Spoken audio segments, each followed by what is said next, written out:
Right. Aren't you excited? We're going to be Jedi!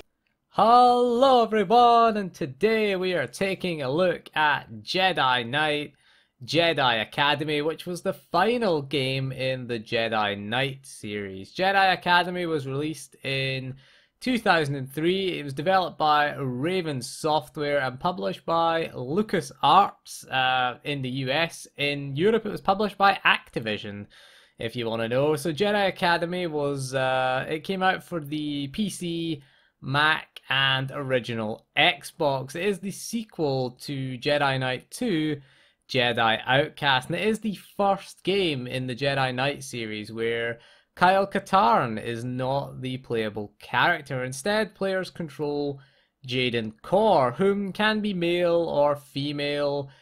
You create the character, you can choose the species of your character. Fun fact, if you play as a female character, Jaden is voiced by Jennifer Hale. Yes, the same Jennifer Hale that voiced Bastila Shan, Sutil Shan, and the female trooper. She's got a lot of roles in Star Wars as Jennifer Hale. But there you go. So you can choose the species of your character, you can choose the lightsaber style as well, and the color crystal of your lightsaber, or you can just do what I did and just get a Kylo Ren mod, really. So you play as a student enrolling in the Jedi Academy on Yavin 4, which is led by Luke Skywalker, who is training the next generation of Jedi. I'm sure that'll go well. Kyle Katarn is not the playable character, but he is in the game, and he does serve as Jaden's master.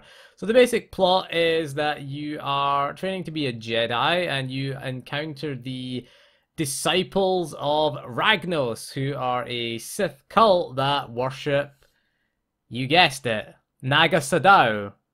That's Marka Ragnos, I'm only kidding. So you have to face off against the cult of Ragnos, who worship Naga Sadow for reasons. I don't know why. That'd be a good name for it, wouldn't it? Just, change it to Cult of Ragnos, but we worship. Just a little slate on it would have been better. Right. Aren't you excited? We're going to be Jedi! So Jedi Academy was released for the original Xbox, so again, if you own one, you can just pop the disc in and away you go. You can also play Jedi Academy on an Xbox 360, again, if you own the original Xbox disc. The PC version is available on CD-ROM, and is also available digitally on Steam and GOG. Getting it to run on a modern PC was fairly easy. It booted with no issues for me on Windows 10, so I could run it unmodified if I wanted to. The only thing you'll want to mod is the resolution. You're going to want something more modern, like 1080p, which can be done by changing the game's config files. You simply find the sort of resolution, width and height and change it to 1920 by 1080. Now, I didn't try 4K, but given old games generally have scaling issues with that resolution, I haven't tried it. I don't know if it'll scale properly, but if it doesn't, generally 4K I don't think is worth it. It looks alright, 1080p, to be honest. Looks pretty decent. So if you're playing on the Mac, then you can get it on CD-ROM, but it is quite rare and quite hard to find. But luckily the Steam version is Mac compatible, so that's your best bet really for the Mac version, as well as the PC version, to be honest. So the game's very easy to run. Any PC built within the last 10 years, regardless of spec, should have no real issues running it. You can get graphical mods, and there are HD texture packs that can improve the game's visuals, but I quite like the game the way it is visually. Running vanilla at 1080p is okay. The only mods that I'm running are the Kylo Ren character skin and the Kylo Ren lightsaber. I'll put links in the description to them. These mods are just purely cosmetic. All they do is change the character model. You can use that Kylo Ren model in multiplayer. You can use the lightsaber in multiplayer as well as single player. Right. Aren't you excited? We're going to be Jedi! If you're looking for the original Xbox version, you can find it fairly cheaply. It's around £5 in the UK, and in the US it is a bit more expensive. It's around sort of $15 to $20 there. For the CD-ROM version of the PC one, in the UK again it's around £5. US version is a little bit cheaper than the Xbox version, at around $7 to $15. If you want the max CD-ROM version, you're looking at sort of $15 to $20. I couldn't find any in the UK, so it's quite rare and difficult to find. So the Steam version will set you back. It's £6.99 or $10 when not in a sale. It drops to around $2.99 when on sale. The GOG version will cost you £8.09 or again $10 in the US. So I would wait for it to go on sale, to be honest. You can get the whole Jedi Knight series on Steam as well. I think you can get them on GOG as well. You get usually the whole series for around $6.99, around that kind of price when it goes on sale. So which version should you buy then? On the PC, really, the digital version is the best choice. It's the easiest to run, easiest to install, easiest to find, really. So it's really a no-brainer. If you're a collector, you might want the CD-ROM version, but it just came sort of in a standard DVD case, so there's nothing really special about it. If you're a collector of Xbox games, yes, I would say pick this up because it's a pretty decent find. It is one of my favourite Star Wars games, to be honest. If you're a Star Wars fan, yeah, it's a must-buy. Certainly, definitely pick this one up. Right. Aren't you excited? We're going to be Jedi! Jedi Academy is one of the best Star Wars games ever made, and my personal favourite of the Jedi Knight series. It was a departure from the other Jedi Knight games. Not only were you playing as a new character, but you actually started the game with a lightsaber, unlike the previous games where they were first-person shooters for the first few levels. Now you can still use guns if you want. You can play the game as an FPS if you want. In fact, there is a level where you're imprisoned by a former Imperial officer who confiscates your lightsaber, and you're forced to play it with only guns. It is a nice change of pace. The shooting in the game is fairly solid. There's Raven Software. They know what they're doing. They've made several FPS games in the past. Still making FPS games. Their last game was, of course, Call of Duty Infinite Warfare. I think they did the... I don't know if they did the campaign or the multiplayer, to be honest. I don't know. Infinity Ward usually does one, and then Raven does the other one, so... I don't know about that, but we'll get back to Jedi Academy. The game is broken up by main story missions that you have to do, and then you have a choice of missions from a galaxy map, which they're kind of like side stories. They're fairly typical Star Wars locations. Some highlights include a mission with Chewbacca on Tatooine. You've got a train ride on Corellia, where you're trying to disarm a bomb. You've got that Imperial prison level, which is just a first-person shooter. You get a nice duel with Boba Fett on Ord Mantell. There's one where it's like Tremors, basically, if you've ever seen that movie. You have to get around the area, doing some platforming, not standing on the sand, because there's a huge, big sandworms that will eat you. Well, that's quite a good level. It's an interesting difference there. There is a horrible speeder level, which the speeder handling are just terrible. The speeder will not turn. I tried it with a controller, I tried it with keyboard and mouse, and absolutely the speeder just refuses to turn half the time. So it's very, very annoying, that level. The advantage is you don't have to complete all of those levels to advance in the main story, but it's usually worthwhile as you get force upgrades, weirdly, before each level. You think you'd get them at the end of the previous level, but you get them before the start of the next level, which seems a bit weird to me. Force powers are a big part of the game. You start out with a basic set. You've got push, pull, speed, sense, and saber throw. Okay. Most of these are used to solve environmental puzzles. You have to pull a lever using the force towards you. You can push through objects and speed to get you through things. Sense lets you sense which objects you can interact with. You can also sense enemies through a wall. So there are other light and dark force powers that you can acquire before the start of each mission. Again, the ones to focus on and upgrade are Force Heal and Force Lightning. Force Heal should be the first power you choose, as it means you don't have to run around the level looking for health packs. Now, there are health packs aren't sort of rare, but you know, it does give you basically it gives you a sort of more modern regenerating health type system. Is all you have to just press a button to regenerate health. Obviously it drains force. You also get force jump as a kind of thing. That drains force as well. That's a basic power. Force lightning is critical, especially you need to get it to rank 3. Where it can be used to clear out rooms of enemies. It's quite useful later in the game. You'll get enemies with rocket launchers and grenades, so you just want to go into the room and just use lightning on them. It can hit multiple targets, and it's very good if you face off against other force users. Trying to hit them with your lightsaber will mean that they will often just push you away, and if you try to saber throw, they tend to dodge. You can have choke as well. You can choke them and whack them with the saber, but lightning, I think, seems cooler, to be honest. So you do get, choosing mostly dark side powers, you will get comments from both Luke and Kyle. They will tell you you're going down a dark path, but they never seem too bothered that I'm picking only dark side powers. You can also get Force Drain, which is kind of a dark side version of Force Heal, but you'll want to fully upgrade. I would focus on those two. Focus on Lightning and Heal. Okay, Lightning useful for AoE, and Heal is just the most useful. You do have a shield as well. You do have a shield, but enemies can hit you. This game does get quite difficult, especially in the latter half. It's not that it's massively hard, it's just the enemies, you do get jumped by like 3 or 4 different Sith or cultists, I nearly said Ragnaros there.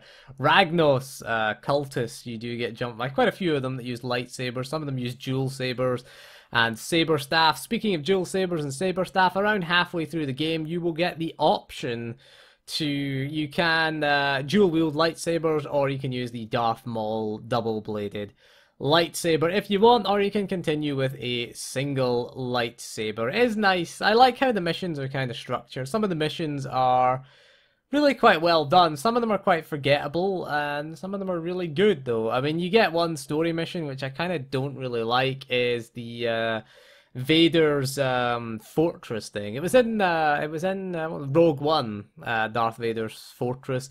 It's on a different planet though. That this time it's in, I think it's, what is it, Vanden or something like that, in Jedi Knight Jedi Academy. It's quite a long level, and the biggest problem with these long levels is the checkpoints are fairly sporadic. Now this can be cured by saving. You can save anywhere, obviously, but it's just having to do a fight, stop, save, do a fight, stop, save. That's why there's not a lot of footage of later game. I think Vader's castle is where the footage goes up to. But yeah, I didn't record it because I was like, kill an enemy, oh, I better save. Kill an enemy, save. Kill an enemy, save. Kill an enemy, save. Kill an enemy, save. Because some of the enemies can be they can get quite tough, and they use tactics and they'll ambush you.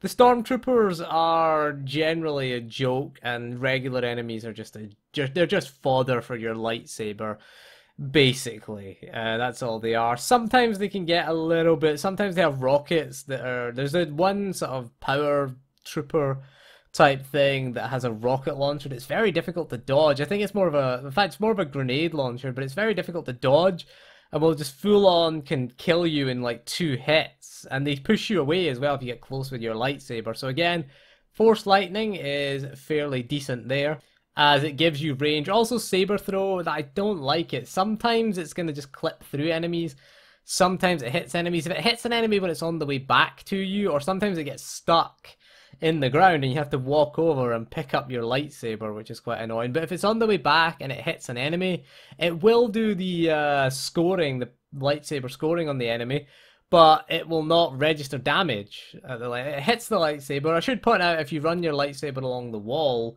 in the game, which is a nice graphical effect, by the way, you run it along the wall and it will leave the scoring along the wall. It will scorch the wall, which is kind of cool, actually. I think it's a cool little feature. Another cool little graphical feature is that it if you're out in the rain, the raindrops hit your lightsaber, and you actually hear the raindrops, the sort of boiling of the rainwater as it hits the lightsaber. It goes tss, tss, as it hits the lightsaber. It's a really cool effect. It looks good as well.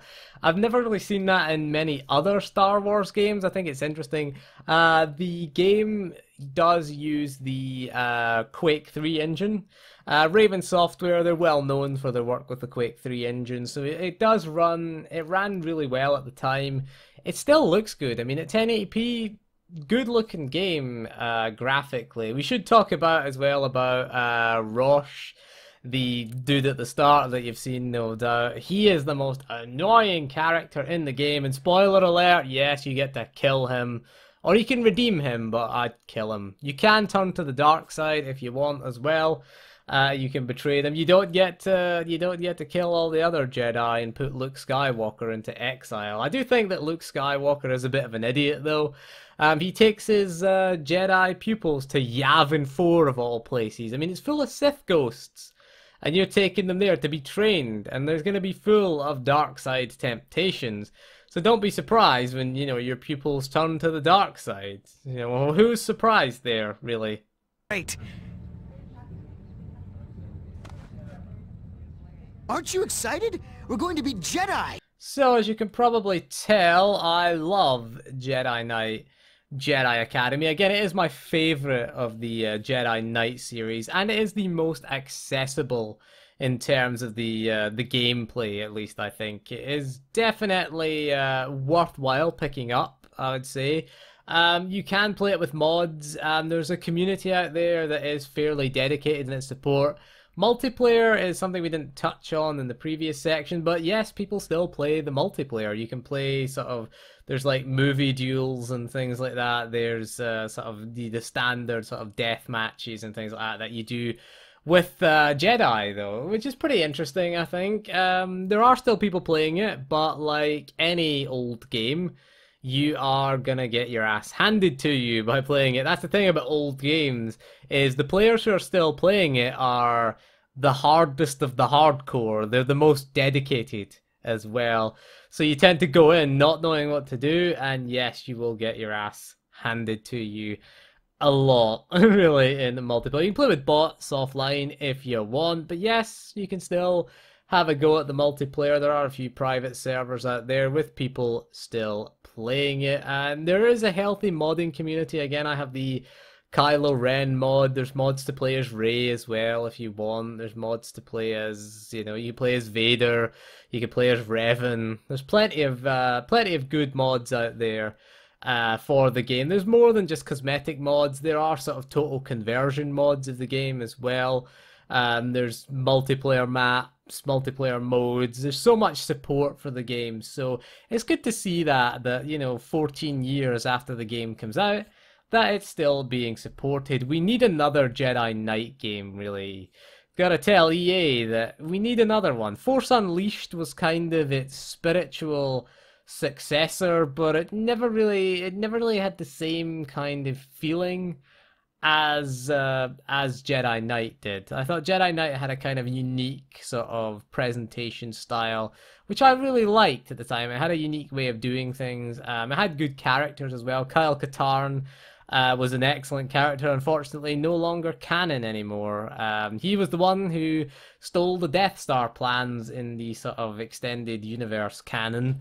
It was in the first Jedi Knight game, which wasn't called Jedi Knight, it was called Dark Forces. That's the confusing thing about the Jedi Knight series. In chronological order, it is Star Wars Dark Forces, then it is Dark Forces 2 Jedi Knight, and then there is Dark Forces, I think it's Mysteries of the Sith, which is the expansion to Dark Forces 2, and then you have Jedi Knight 2 Jedi Outcast, which is the third game in the series, if we don't count the expansion as a full game.